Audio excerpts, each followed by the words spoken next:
Good, yeah. It's 2 weeks last Friday, so 2 weeks and 4 days. Ran today, so good progression so far. Was it just cleaning it out? Yeah, I had a cartilage thing that was going on for probably the last 5 months of the year. Tried to rehab it, tried to deal with it with injections, and was on vacation right before Christmas and was doing the math back from our first game, thinking about how many weeks I had, and I just had to pull the trigger. Was it right knee or left? Okay. Was that your first? I did have the exact same thing on my right knee in the end of 2009. I had surgery in January 2010. Okay. And so your timeline for, I guess, being able to take tackles or make tackles was? I hope to be on the field when we're in Florida next week, and then progressing on contact, and then by the end, we've got 3 games. Hopefully to get minutes in the second and playing the third. How are things now, second year under Frank, and just is there more familiarity, just guys kind of knowing what to expect with them as far as preseason training camp goes? Yeah, to be honest, I have kind of been on my own inside. It looks similar. I think that, there's certainly guys know what to expect, but certainly see a bit of an excitement and freshness to a lot of the faces, and that's good. Natural preseason. Do you foresee this season kind of being more of a turn into what Frank wants this team to ultimately be, as to where last year may have been more of a transition year, so to speak? Well, I think just like you just said, there's not going to be that transition period. I think that it's pretty clear what we were doing at the end of the year from, let's say, maybe July on. I think that we were extremely successful, and obviously it ends fairly poorly, I think, but there won't be that period where it's like, okay, who am I, what do I want to do, what are we trying to do? I think that obviously they have a good idea of what works and what the league looks like, and we'll just continue to build on that. Jeff, with Leandro gone, what is the back line? First of all, what do you lose? I mean, I think we can all assume, but here, what does the back line lose? What does it gain? Maybe moving forward, what does the back line look like heading into 2020? Well, Leandro's huge. Well-liked guy, and I think that, to be a finalist as Defender of the Year, and to really be kind of the perfect defender for us for 3 years. Just like everybody had ups and downs, I think that, to be honest though, it's a league that plays a zero-sum game, and I think sometimes it figures people out. Unfortunately, that's kind of the way rules are structured. But he's great. I mean, his passing, his confidence, his just willingness to be a true defender, tackling, running. I mean, I don't think that there were forwards that enjoyed going against him. Simply he was a prick, and I think you want someone like that on your team, personally. Frank, in the best way possible. I don't want Jeff calls Leandro a prick. No.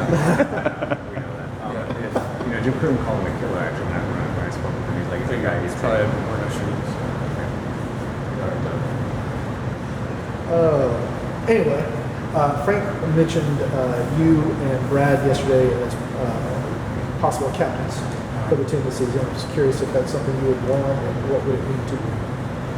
I mean, I think that last year was, Mike was not always in, and I think that even when the first couple of years when he was in every game, and our captain, our true captain, week in and week out, I was always trying to have his back, and Brad as well. So I think we'll be working together. It seemed like it was kind of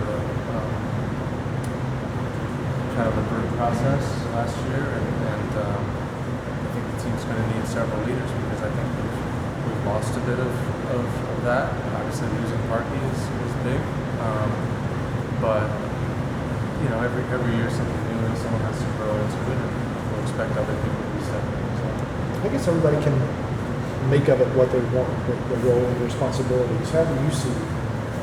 What would you do differently as a captain that you weren't doing as a regular? There's more daily responsibility. I mean, I think that captain, you probably go home and it's harder to just forget things. You want to, regardless of whether it's true or not, people are going to be looking to you. I mean, much like a coach or anybody in a leadership position, whether your leadership style is to be on top of people all the time or whether you're just the guy that the coach gave the armband to, and people are going to look to. So it's a bit harder to go home and put things away, but we have plenty of guys that are personally led, internally led, and I think that's a big thing. Guys are winners. There's a ton of, speech making or anything like that. It's just about, maybe talking to the guys individually here and there, being sort of a sounding board for the coach at times. I asked Brad yesterday about the CBA negotiations.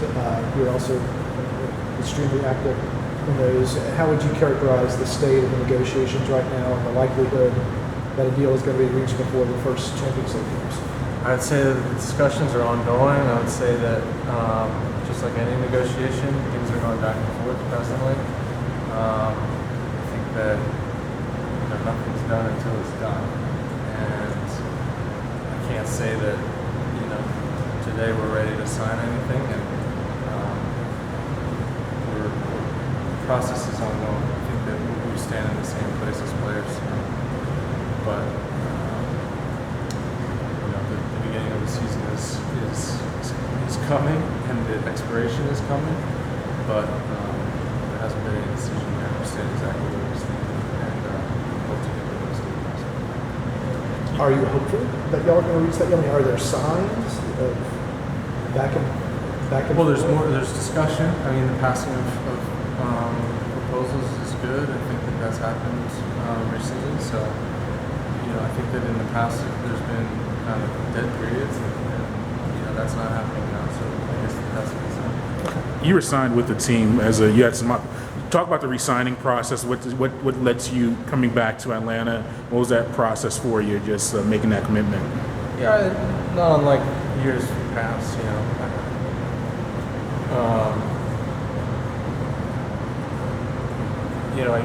I've become a free agent. I know that I'm older. I don't have the leverage to leave the league or anything like that. So it's really just about looking around the league and finding the best opportunity.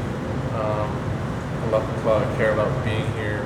Family does as well. But there were other opportunities, and I just chose to stay. And just what do you like about being here? What were just 2 or 3 things that were check marks for you to come back to Atlanta?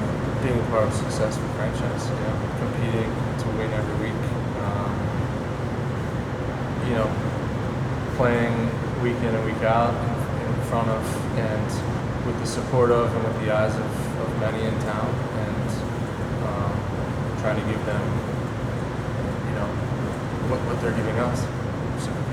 Was there ever a question in your mind that you wanted to come back this year? Just dealing with an injury, age, all that stuff combined. Was there did you kind of debate it at all in your head whether you even wanted to play this year? No. I mean, during the season last year, the question isn't whether you want to play; it's whether you're going to have the opportunity to play. And there was more interest than I expected. The timing of my inclusion towards the end of the year helped that, and I think that it also maybe refreshed myself in the eyes of the people here as well. So,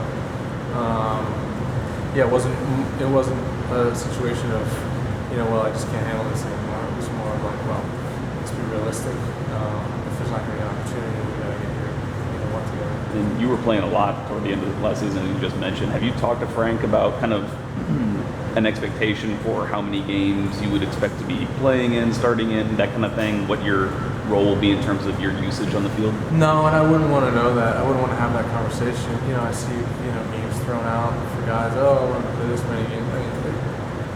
I don't think you can do that in sports, especially in kind of a restricted roster situation like the MLS. Anything can happen, and I don't want to be told that if you play on Saturday you can't play on Wednesday. So I'm preparing myself like any other year to play every if I don't, then I don't.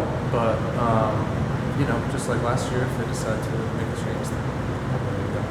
Couple more. Yeah, I want to ask you about also Leandro's role in MLSPA. He was kind of a vocal part of that, representing the Latino players. Is his leading? Is there like a hole there, or do you feel like the MLSPA is well represented? The Latino players are not well represented currently with the structure as it is. Well, I think that what you can say about Leandro's time here and his involvement is that he's not here now. However, he's leaving players in a position where they're pretty well informed, and that's a huge positive. I think that also year after year, you see guys becoming more curious about the process, curious about where we are. I mean, understanding that it affects their life, and I think that he did a good job of leaving these guys in a good spot. Now, we lose a bilingual guy, we lose a guy that's so involved in that. However, we're not starting from scratch, so I think that it'll be fine to get those guys up to speed. And you're referring to the guys here in Yeah, the current guys in our locker room. I also hear as well players all over the league. Diego Valeri is a good example who, I think that he's very vocal. He's been in the league for a long time. He's about as high stature in the league as you can get, but he's aware of the issues and he's got a lot of guys in that locker room